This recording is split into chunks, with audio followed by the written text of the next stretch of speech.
So தமிழக மாணவர்களுக்கு வணக்கம். ஸோ நம்ம எல்லாரும் எதிர்பார்த்த மாதிரி ரயில்வேல என்டிபிசி நோட்டிஃபிகேஷன் வந்திருக்கு. அதாவது பார்த்தீங்கன்னா டிகிரி குவாலிஃபிகேஷனுக்கு அஃபிஷியலாக நோட்டிஃபிகேஷன் வந்துருச்சு. அதாவது செப்டம்பர் 14 இருந்து நீங்கள் ஆன்லைன் அப்ளிகேஷன் வந்து அக்டோபர் 15 வரைக்கும் போடலாம் அப்படின்னு சொல்லி விட்டுருக்காங்க. சரிங்களா?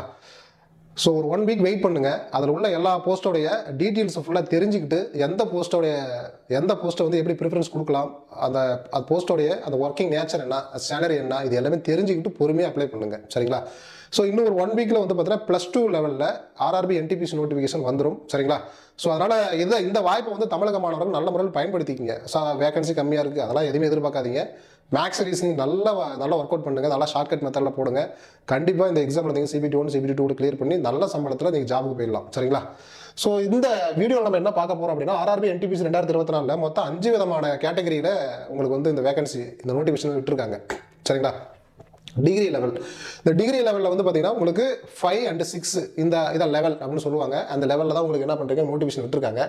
நாம் இந்த வீடியோவில் ஜாப் ப்ரொஃபைல் தான் பார்க்க போகிறோம். சரிங்களா? அதாவது கூட்ஸ் ட்ரெயின் மேனேஜர் அப்படிங்கிற ஒரு போஸ்டோடைய ஜாப் நேச்சர் அண்டு அதனோட ஜாப் அந்த ப்ரொஃபைல் தான் ஃபுல்லாக பார்க்க போகிறோம். ஒர்க்கிங் நேச்சர் என்ன, ப்ரொமோஷன் என்ன, அது சேலரி எவ்வளவு இப்படிங்கிற ஃபுல் டீட்டெயில்ஸ் ஃபுல்லாக இந்த வீடியோவில் நம்ம பார்க்க போகிறோம். இந்த கூட்ஸ் ட்ரெயின் மேனேஜர் தான். ஸோ லாஸ்ட் நோட்டிஃபிகேஷன் வரைக்கும் அது என்னவா இருந்துச்சு அப்படின்னா கூட்ஸ் கார்டாக இருந்துச்சு. கூட்ஸ் கார்டு என்ற பதவி தான் இப்போ கூட்ஸ் ட்ரெயின் மேனேஜர் அப்படின்னு சொல்லிட்டு நேம் சேஞ்ச் பண்ணியிருக்காங்க. சரிங்களா? ஓகே, இந்த போஸ்டோடைய ஜாப் ப்ரொஃபைல் தான் நம்ம என்ன பண்ண போகிறோம், பார்க்க போகிறோம். சரிங்களா? நமக்கு எல்லாத்துக்குமே முதல்ல என்ன தேவைப்படும் அப்படின்னா வச்சுக்க, என்னது சம்பளம் தான். சரிங்களா? ஸோ நம்ம சென்ட்ரல் கவர்மெண்ட்டில் மெயினாக ஃபோக்கஸ் பண்ணுறோம் அப்படின்னா ஒன்று ஒர்க் ப்ரெஷர் இருக்கக்கூடாது, நல்ல சேலரி இருக்கணும். இப்படி தான் எல்லாமே கவர்மெண்ட் வேலையை நோக்கி வருவாங்க. நல்ல ப்ரொமோஷன் இருக்கா, சொசைட்டியில் நல்ல மரியாதை இருக்குமா, பீப்புள் கம்யூனிகேஷன் போஸ்ட் இருக்குமா அப்படிங்கிற மாதிரி தான் பார்ப்பாங்க. இந்த போஸ்ட்டை பொறுத்த வரைக்கும் உங்களுக்கு சம்பளம் வந்து பார்த்தீங்கன்னா இப்போ நீங்கள் CBT 1 CBT 2 வந்து கிளியர் பண்ணுறீங்க அப்படின்னா உங்களுக்கு கம்பல்சரி 85 to 90. சரிங்களா? சரிங்களா? 85,000 ஸோ 90,000. சரிங்களா? அப்போ வந்து பார்த்தீங்கன்னா இவ்வளோ சேலரி வந்து உங்களுக்கு கண்டிப்பாக கிடைக்கும். சரிங்களா? ஸோ நான் ஏன் இந்த போஸ்ட்டை வந்து ஃபஸ்ட்டு போடுறேன் அப்படின்னா அதிகமாக சம்பளம் வாங்கக்கூடிய போஸ்ட்டு இந்த போஸ்ட் தான். சரிங்களா? இந்த NTPCலேயே டிகிரி லெவலில் அதிகமாக உங்களுக்கு சம்பளம் வாங்கக்கூடிய ஒரு பதவின்னு பார்த்தீங்கன்னா அது இந்த போஸ்ட்டு தான். சரி, நம்ம இதுலேருந்தே ஆரம்பிச்சிடலாமே அப்படின்னு சொல்லிட்டு தான் நம்ம இதை ஃபஸ்ட்டு போடுறோம். 85,000 to 90,000 சேலரி வந்து உங்களுக்கு கிடைக்க போகுது. இதனுடைய பேசிக் டீட்டெயில்ஸ் பார்த்தீங்கன்னா 7th பே கமிஷன் சொல்கிறோமா இல்லையா, அந்த 7th பே கமிஷனில் லெவல் பார்த்தீங்கன்னா 5. சரிங்களா? இப்போ லெவல் 1 அப்படின்னா ஆர்ஆர்பி குரூப் டின்னு சொல்லுவாங்க. அந்த குரூப் டி போஸ்ட் வந்து பார்த்தீங்கன்னா 10th குவாலிஃபிகேஷன், இந்த டெக்னீஷியன்லாம் சொல்லுவாங்க தெரியுமா, அது வந்து லெவல் 1. அதே மாதிரி லெவல் 2 லெவல் 3 அப்படின்னு சொல்லிட்டு எக்ஸட்ராவாக போயிட்டே இருக்கும். அந்த கேட்டகரியில் லெவல் 5ங்கிறது தான் இந்த கூட்ஸ் கார்டு. சரிங்களா? இந்த கூட்ஸ் ட்ரெயின் மேனேஜருங்கிற போஸ்ட் வந்து லெவல் 5ல் இருக்கு. இனிஷியல் பேங்கிறது வந்து பார்த்தீங்கன்னா அதாவது பேசிக் பே சொல்லுவாங்க தெரியுமா, பேசிக் பே ஸ்கேல் அப்படின்னு சொல்லுவாங்க தெரியுமா, அதாவது 29,200 ரூபாய் தான் பே ஸ்கேல். சார் அப்படின்னா 30,000 தான் சம்பளம் கிடைக்குமா அப்படிலாம் இல்லை. பே ஸ்கேல் தான் 29,200. மற்றபடி இந்த ஜாபோடைய ஒர்க் நேச்சர் அப்புறம் டியூட்டி இது எல்லாமே பார்த்தீங்க அப்படின்னா உங்களுக்கு மாதம் 85,000 to 90,000 சாலிடாக கிடைக்கும். சரிங்களா? நீங்கள் விசாரிச்சு பாருங்க. ஸோ அதே மாதிரி பார்த்தீங்கன்னா மெடிக்கல் ஸ்டாண்டர்ட்னு பார்க்கும்போது இதுக்கு யார் எலிஜிபிள்னு பார்க்கும்போது மெடிக்கல் ஸ்டாண்டர்ட்.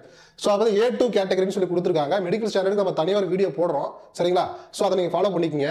மெடிக்கல் ஸ்டாண்டர்டாக ஒன்றும் இல்லை, எனி டிகிரி முடிச்சிருந்தா அந்த போஸ்ட்டுக்கு நீங்கள் அப்ளை பண்ணலாம். எந்த டிகிரியாக இருந்தாலும் சரி நீங்கள் அப்ளை பண்ணலாம். இதை தாண்டி மெடிக்கல் ஸ்டாண்டர்ட் ஐ செக்அப் பண்ணுறாங்க. ஐ செக்அப் பண்ணும்போது A2 கேட்டகரியில் நீங்கள் இருக்கணும், அப்படின்னா தான் இதுக்கு வந்து எலிஜிபிள்னு சொல்லியிருக்காங்க. அப்போ அந்த A2 கேட்டகரினா என்ன, விஷன் வந்து பார்த்தீங்கன்னா டிஸ்டன்ஸு லாங் விஷன் எல்லாம் இருக்கா இல்லையா, அதில் 6/6 6/9 இப்படிலாம் கொடுத்துருப்பாங்க. அதை வந்து நீங்கள் வந்து செக் பண்ணி அந்த கேட்டகரியில் இருக்கீங்களான்னு பார்த்து அதுக்கு நீங்கள் ப்ரிஃபரன்ஸ் கொடுக்கலாம். சரிங்களா? ஓகே, டோட்டல் வேகன்சி இன் ஓவர் இந்தியா லெவலில் வந்து பார்த்தீங்கன்னா 3,144 வேகன்சிஸ் வந்து என்ன பண்ணிருக்காங்க இதில் கொடுத்துருக்காங்க. சரிங்களா? ஸோ அதாவது இந்த 3,144 வேகன்சிங்கிறது சார் இந்தியா ஃபுல்லாக இவ்வளோ தானா அப்படின்னு நீங்கள் நினச்சிக்காதீங்க. ரொம்ப கம்மியாக இருக்குன்னு நினச்சிக்காதீங்க. இது டபுள் மடங்காவோ ட்ரிபிள் மடங்காவோ ஏன் இன்னும் 4-5 மடங்காக கூட மாறுறதுக்கு வாய்ப்புகள் இருக்குது. ஏன்னா ஓவரால் இந்தியா லெவலில் வேகன்சிஸ் வந்து பார்த்தீங்க அப்படின்னா பல்காக அப்படியே திடீர்னு மாறும். சரிங்களா? ஸோ அதனால் வந்து நீங்கள் என்ன பண்ணிக்கிங்க அப்படின்னா நம்பிக்கையோட படிக்கணும்னு சொல்ல வரேன் நான். வேகன்சி கண்டிப்பாக இன்க்ரீஸ் ஆகும். சரிங்களா? ஓகே, ஸோ அடுத்து வந்து பாருங்க செலக்ஷன் ப்ராசஸ். இந்த செலக்ஷன் ப்ராசஸ் பொறுத்த வரைக்கும் நீங்கள் வந்து பார்த்தீங்கன்னா CBT 1 CBT 2 அப்படின்னு சொல்லிட்டு நீங்கள் 2 விதமாக இந்த எக்ஸாம் கிளியர் பண்ணால் மட்டும் போதும். அதை தாண்டி 3rd ஸ்டேஜ் உங்களுக்கு ஸ்கில் டெஸ்ட், டைப்பிங் டெஸ்ட்டோ இல்லை வந்து பார்த்தீங்கன்னா CBAT சைக்கோமெட்ரிக் டெஸ்ட்டோ வைக்க போகிறது இல்லை. CBT 1ங்கிறது குவாலிஃபைங் நேச்சர். சரிங்களா? உங்களை வந்து ஃபில்ட்ரேஷன் லெவலில் லட்சக்கணக்கான மாணவர்கள் ஆயிரக்கணக்கான மாணவர்கள் ஃபில்டர் பண்ண போகிறாங்க. CBT 1 கம்ப்யூட்டர் பேஸ்டு டெஸ்ட் தான் CBT 1ன்னு சொல்கிறேன் நான். சரிங்களா? ஸோ அதே மாதிரி CBT 2ங்கிறது வந்து பார்த்தீங்கன்னா மெயின்ஸ் எழுத போகிறீங்க. அதில் நீங்கள் 120 கொஸ்டினுக்கு நீங்கள் எவ்வளோ கொஸ்டின் கரெக்டாக போடுறீங்க, ஒரு 90 கொஸ்டின் போட்டாவே போதும்.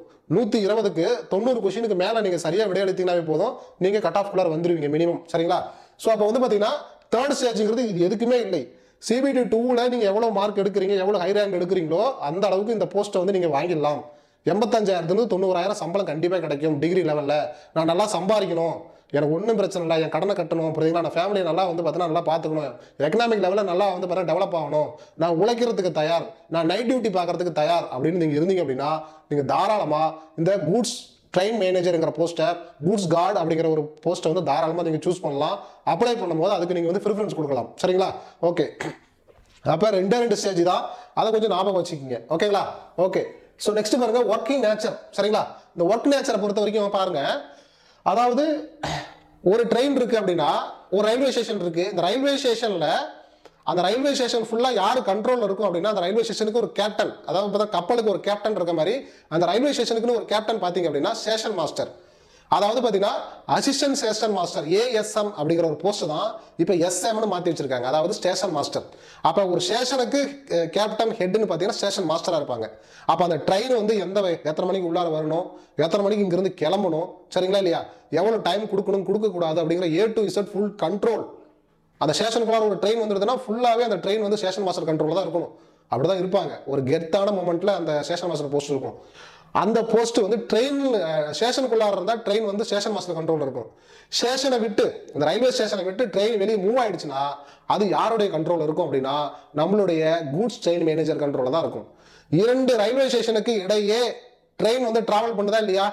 இப்போ வந்து பார்த்தீங்கன்னா சென்ட்ரல் ரயில்வே ஸ்டேஷனுக்கும் தாம்பரம் ரயில்வே ஸ்டேஷனுக்கும் இடையில வந்து பார்த்தீங்கன்னா என்ன ஆகுது, ட்ரெயின் மூவ் ஆகிட்டு இருக்குது அப்படின்னா அப்போ வந்து பார்த்தீங்கன்னா இதுக்கு இடையில வந்து ட்ரெயின் டிராவல் ஆகும்பொழுது அந்த ட்ரெயினுடைய A to Z வரைக்கும் ஒர்க்கு, அந்த பிரச்சனை எல்லாத்தையும் ஹேண்டில் பண்ணக்கூடிய பொறுப்பு அந்த கேப்டன் அப்படின்னு சொல்லக்கூடிய பொறுப்பு கூட்ஸ் ட்ரெயின் மேனேஜருக்கு தான் இருக்குது. சரிங்களா? கூட்ஸ் கார்டு தான் ட்ரெயினுடைய கேப்டன், ஹெட்டு, மேனேஜர் எல்லாமே அவர் தான்.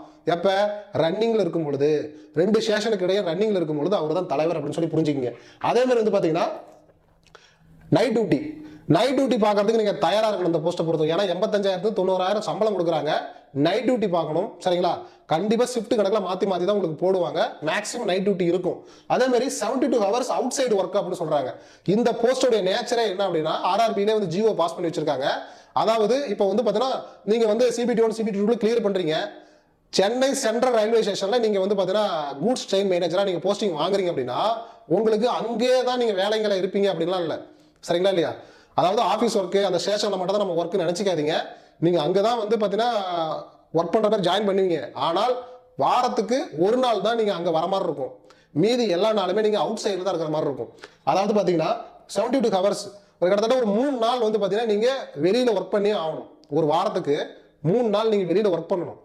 4வது நாள் தான் உங்களுக்கு ஏதாவது ஒரு பாஸ் கொடுத்து, எமர்ஜென்சி பாஸ் மாதிரி கொடுத்து திரும்ப வந்து உங்களுடைய ஆர்ஜின் அந்த ஸ்டேஷனுக்கு என்ன பண்ண சொல்லுவாங்க, வர சொல்லுவாங்க. அப்புறம் இங்கே வந்து பார்த்தீங்கன்னா 2 நாள் ஒர்க் பண்ணுற மாதிரி இருக்கும். அகைன் ஒரு 3 நாள் வெளியே போட்டுருவாங்க.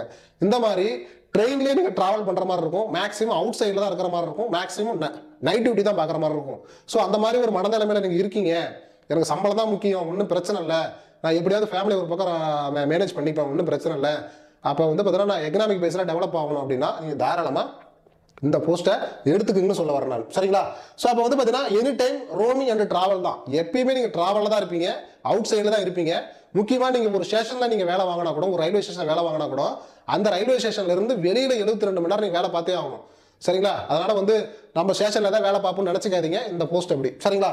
அடுத்து பார்த்தீங்கன்னா எப்பயுமே வந்து பார்த்தீங்கன்னா ட்ரெயின் லாஸ்ட் பாக்ஸில் தான் நீங்கள் இருப்பீங்க. பாருங்க இந்த பிக்சர் பாருங்க, ட்ரெயினுடைய கடைசி பெட்டியில் வந்து பார்த்தீங்கன்னா எப்பயுமே கிரீன் கலர் வந்து பார்த்தீங்கன்னா என்ன பண்ணுவாங்க, ட்ரெயின் மூவ் ஆகும்பொழுது கிரீன் கலர் கொடியை வந்து காட்டுவாங்களே, இவங்க தான். சரிங்களா இல்லையா? ஸோ அப்போ வந்து பார்த்தீங்கன்னா ஸ்டேஷன் மாஸ்டர் வந்து ஸ்டேஷனை விட்டு வெளியே போகும்போது தன்னுடைய பொறுப்பு எல்லாமே இவங்கள்ட்ட விட்டுருவாங்க. இவங்க தான் ஃபுல்லாகவே ட்ராவல் பண்ணும்பொழுது அந்த ட்ரெயினை பார்த்துக்கிட்டு இருப்பாங்க. ட்ரெயினுடைய லாஸ்ட் பாக்ஸில் தான் இவங்க இருப்பாங்க. அந்த ஒயிட் ஷர்ட் போட்டுக்கிட்டு இருப்பாங்க, யூனிஃபார்ம். சரிங்களா? யூனிஃபார்ம் தான் போட்டிருப்பாங்க அப்படிங்கிறத ஞாபகம் வச்சுக்கணும். ஸோ அப்போ யூனிஃபார்ம் இவங்க போட்டிருக்கிறதால இவங்களுக்கு வந்து எக்ஸ்ட்ரா வந்து பார்த்தீங்கன்னா சேலரி கொடுப்பாங்க. நல்லா அதை நான் சொல்கிறேன் பாருங்க.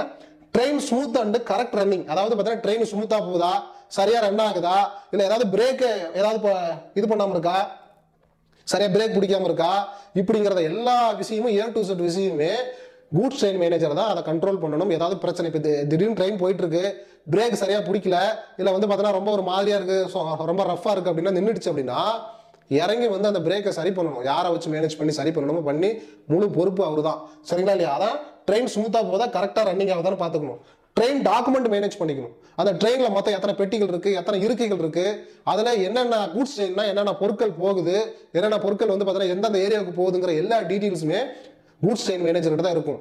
அப்போ திடீர்னு அந்த ட்ரெயின் சம்மந்தமான A to Z வரைக்கும் ஏதாவது கேட்குறாங்க போகிறாங்க, திடீர்னு ஏதாவது ஹைஜாக் பண்ணுறாங்க போகிறாங்க, எதாக இருந்தாலுமே அந்த ட்ரெயின் மேனேஜர்கிட்ட தான் அந்த டாக்குமெண்ட் இருக்கும். அதை நீங்கள் வந்து வெரிஃபை பண்ணணும், அதை நீங்கள் மேனேஜ் பண்ணி ஆகணும். சரிங்களா இல்லையா? நெக்ஸ்ட் வந்து பாருங்க ட்ரெயின் பிரேக் செக்கிங். அதான் என்ன சொன்னாலும் பிரேக் பிடிக்குதா இல்லையா, சப்போஸ் நின்று போச்சுன்னா கூட இறங்கி வந்து நீ தான் பார்க்கணும். யாரை வச்சு பார்க்க, எந்த டெக்னீஷியன் வச்சு பார்க்கணும், ஃபுல்லாக பார்த்து மேனேஜ் பண்ணணும். சரிங்களா? அதே பார்த்தா பேசஞ்சர் ஆக்சிடென்ட். இந்த ட்ரெயினில் சில பேர் தலையை கொடுக்கறது, காலை கொடுக்கறது, ஆக்சிடென்ட் ஆகிறதெல்லாம் இருக்குமா இல்லையா? ஸோ அந்த மாதிரி சூழல் இருக்கும்பொழுது அதை வந்து எப்படி மேனேஜ் பண்ணுறது, அதை எப்படி வந்து பார்த்தீங்கன்னா அப்புறப்படுத்துறது, போகிறது வரது அப்படிங்கிறது எல்லா விஷயமுமே நீங்கள் தான் பார்க்கணும். அதே மாதிரி பார்த்தா ஹில் ஸ்டேஷனில் ட்ரெயின் போகுதுன்னா அனிமல் ஆக்சிடென்ட்லாம் அதிகமாக நடக்கும். முக்கியமாக மான்குட்டி மாட்டோம், யானைகள்லாம் வந்து பார்த்தீங்கன்னா அந்த ரோடு கிராஸ் பண்ணும்போது, தண்டவாளங்கள் கிராஸ் பண்ணும்போது மாட்டிக்கும். ஸோ அது மாதிரி எல்லா விஷயமே கூட்ஸ் ட்ரெயின் மேனேஜர் தான் மேனேஜ் பண்ணி ஆக வேண்டும். சரிங்களா? அவர் தான் பொறுப்பு. நெக்ஸ்ட் பாருங்க ஹை ரெஸ்பான்சிபிலிட்டி. சரிங்களா? ஏன்னா ட்ரெயினில் ஸ்டேஷன் விட்டு ட்ரெயின் போயிடுச்சுனாவே ஃபுல்லாக யார் பொறுப்பு? உங்கள் பொறுப்பு தான் அடுத்த ஸ்டேஷன் வர வரைக்கும். அப்போ நடுவில் இடைப்பட்ட லெவலில் ட்ராவல் பண்ணுறது, அந்த ட்ரெயினை வந்து கேப்டன் மாதிரி ரன் பண்ணக்கூடிய பொறுப்பு, எந்த பிரச்சனையாக இருந்தாலும் ஹேண்டில் பண்ணுறது. ஸோ இந்த ப்ரெஷர், இந்த ரெஸ்பான்சிபிலிட்டி இந்த போஸ்ட்டுக்கு உண்டுங்கிறத நீங்கள் புரிஞ்சுக்கிங்க. அதனால தான் உங்களுக்கு ட்ராவல்லே இருக்கிறீங்க, நைட் டியூட்டிலே இருக்கிறீங்க, இவ்வளவு பொறுப்புகளை சுமந்து உங்களுக்கு அவ்வளோ பெரிய ரெஸ்பான்சிபிலிட்டி கொடுத்துருக்காங்க. அதனால தான் ரெஸ்பான்சிபிலிட்டி உங்களுக்கு அதிகமாக கொடுத்துருக்காங்க, சம்பளமும் உங்களுக்கு அதிகமாக கொடுக்குறாங்க. இதுதான் இந்த ஜாபோடைய நேச்சர். சரிங்களா? ஓகே. ஸோ நெக்ஸ்ட் வந்து பாருங்கள் ப்ரொமோஷன். இந்த ப்ரொமோஷன் பார்க்கும்பொழுது வந்து பார்த்தீங்கன்னா, அதாவது கூட்ஸ் ட்ரெயின் ஒர்க்கிங், அதாவது பார்த்தீங்கன்னா நீங்கள் இப்போ CPT 1 CPT 2 2 கிளியர் பண்ணுறீங்க. கூட்ஸ் ட்ரெயின் மேனேஜராக வந்து பார்த்தீங்கன்னா 2 வருஷம் கம்பல்சரி ஒர்க் பண்ணி ஆகணும். மொதல் 2 வருஷம் ஒர்க் பண்ணி ஆகணும். அதை தாண்டி நீங்கள் அடுத்தடுத்த ப்ரொமோஷன் வரும்பொழுது 3 to 4 வருஷம் ஆகும். சரிங்களா? அந்த கூட்ஸ் ட்ரெயின் மேனேஜர்ல இருந்து நீங்கள் அடுத்தடுத்த ப்ரொமோஷன் வரும்பொழுது 3 to 4 மாதம் வந்து கண்டிப்பாக வந்து பார்த்தீங்கன்னா டைம் எடுத்துக்கும். ரொம்ப ஷார்ட்டாகவே இது ப்ரொமோஷன் ஆகலாம்னு வச்சுக்கோங்களேன். 3 to 4 மாதத்தில் அடுத்தடுத்த ப்ரொமோஷன் கிடைக்குன்னு சொல்கிறாங்க. அப்போ கூட்ஸ் ட்ரெயின் மேனேஜராக நீங்கள் ஜாயின் பண்ணீங்க அப்படின்னா மொதல் 2 வருஷம் நீங்கள் கம்பல்சரி அதை ஒர்க் பண்ணி ஆகணும். அப்புறம் வந்து பார்த்தீங்கன்னா பேசஞ்சர் கூட்ஸ் ட்ரெயினுக்கு அடுத்தது மாறுவீங்க. கூட்ஸ் ட்ரெயின்ல இருந்து பேசஞ்சர் கூட்ஸ் ட்ரெயினுக்கு மாறுவீங்க. அடுத்தது எக்ஸ்பிரஸ் கூட்ஸ் ட்ரெயினுக்கு மாறுவீங்க, மெயின் கூட்ஸ் ட்ரெயினுக்கு மாறுவீங்க, சூப்பர் ஃபாஸ்ட் கூட்ஸ் ட்ரெயின். இதை தாண்டி வந்து செக்ஷன் கண்ட்ரோலரா அடுத்தது வந்து ப்ரொமோஷன் ஆவீங்க. அதன் பிறகு சீஃப் கண்ட்ரோலரா என்ன பண்ணுவீங்க, ப்ரொமோஷன் ஆவீங்க. ஸோ அப்போ இவ்வளவு ஒரு சலுகைகள் உள்ள இந்த போஸ்ட். சரிங்களா இல்லையா? என்னது RRB NTPCல கூட்ஸ் ட்ரெயின் மேனேஜருங்கிற ஒரு போஸ்ட். இந்த போஸ்ட்டுக்கு வந்து இவ்வளவு சம்பளம் கொடுக்குறாங்க, இவ்வளவு பொறுப்புகள் இருக்கு. ஸோ நான் நல்லா வந்து நைட் டியூட்டி பார்க்கறது தயாராக இருக்கிறேன். ஃபேமிலி ஒன்றும் பிரச்சனை இல்லை, நான் அப்பப்போ போய் பார்த்துப்பேன், இல்லை சொந்தக்காரங்க பார்த்துப்பாங்க, எனக்கு வந்து சம்பாதிக்க வேண்டிய சூழலில் இருக்கேன். சரிங்களா? அப்படிங்கிற ஒரு நபர்கள், நான் வந்து ப்ரெஷர் நல்லா ஹேண்டில் பண்ணுவேன், ஒன்றும் பிரச்சனை இல்லை, லாஸ்ட் பெட்டியில் இருந்துக்கிட்டு நான் வந்து என்ன பண்ணுவேன், தாராளமாக நல்லா ஒர்க் பண்ணுவேன், இந்தியன் ரயில்வேக்கு சர்வீஸ் பண்ணுவேன், இந்தியன் கவர்மெண்ட்டுக்கு சர்வீஸ் பண்ணுவேன் அப்படின்னு ஒரு திங்கிங் உங்களுக்குள்ள இருக்குமானால் நீங்கள் தாராளமாக உங்களுடைய ப்ரிஃபரன்ஸை இதுக்கு நீங்கள் வைங்கன்னு சொல்கிறேன் நான். சரிங்களா? ஸோ இதேமாரி அடுத்தடுத்த ப்ரொஃபைல் வந்து தொடர்ந்து வந்துகிட்டே இருக்கும். RRBயில் மொத்தம் 5 போஸ்ட் தான் கொடுத்துருக்காங்க. சரிங்களா? 5 கேட்டகரி போஸ்ட் தான். ஒரு கேட்டகரி ஃபுல்லாக முடிச்சாச்சு, இன்னும் 4 கேட்டகரி வரும். இதுமாரி எல்லா கேட்டகரியுமே எல்லா வீடியோவையும் பார்த்து முடிச்சுட்டு உங்கள் குடும்ப சூழ்நிலை, உங்கள் உடல் சூழ்நிலை, உங்களோட ஹெல்த் இஷ்யூ, ப்ளஸ் வந்து பார்த்தீங்கன்னா நீங்கள் எக்கனாமிக் பேஸ்டாக என்ன இருக்கிறீங்க, என்னவா ஆக போகிறீங்க, ரயில்வே இப்போ போய் NTPCயில் போனால் மட்டும் போதுமா, ப்ரொமோஷன்லேயே போனால் போதுமா, இல்லை ரயில்வேல வந்து பார்த்தா ஜாயின் பண்ணிவிட்டு அடுத்தது UPC வேறு ஏதாவது எக்ஸாம் படிக்கிறதுக்கு நீங்கள் ஆர்வமாக இருக்கீங்களா, இப்படிலாம் பார்த்துட்டு அதுக்கேற்ற மாதிரி ப்ரிஃபரன்ஸ் கொடுங்க. சும்மா அப்ளிகேஷன் வந்துருச்சுன்னு சொல்லி நீ மட்டும் ஆன் பண்ணி ஃபோட்டோவை உள்ளார அப்லோட் பண்ணி சிக்னேச்சர் அப்லோட் பண்ணி 10th 12th சர்டிஃபிகேட் கொடுத்துட்டு போகிற வேலையில் இது. சரிங்களா? ஒவ்வொரு விஷயத்தையும் பார்த்து நிதானமாக பண்ணுங்கள். வாழ்த்துக்கள்.